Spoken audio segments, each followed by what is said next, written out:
America, Mr. Mandela. I'm Ken Edelman.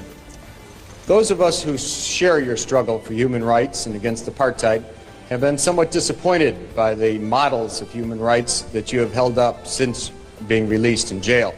You've met over the last 6 months 3 times with Yasser Arafat, who you have praised. You have told Gaddafi that you share the view and applaud him on his record of human rights and his drive for freedom and peace around the world.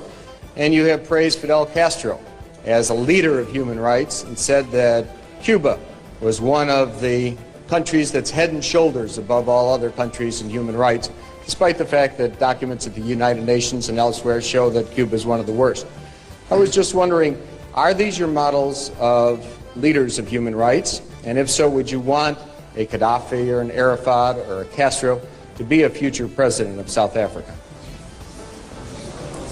One of the mistakes which some political analysts make is to think that their enemies should be our enemies.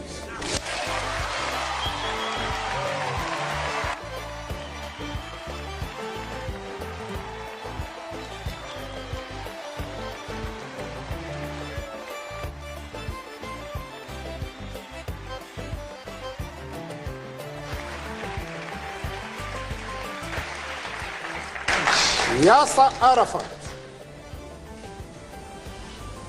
Colonel Gaddafi, Fidel Castro support our struggle to the hilt.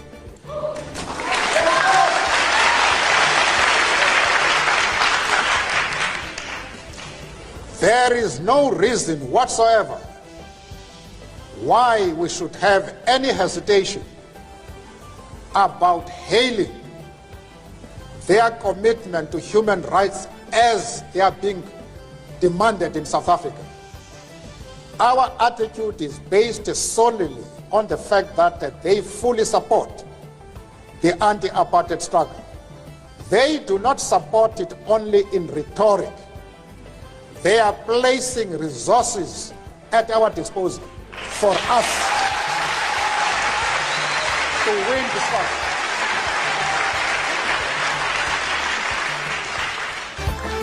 That is the position.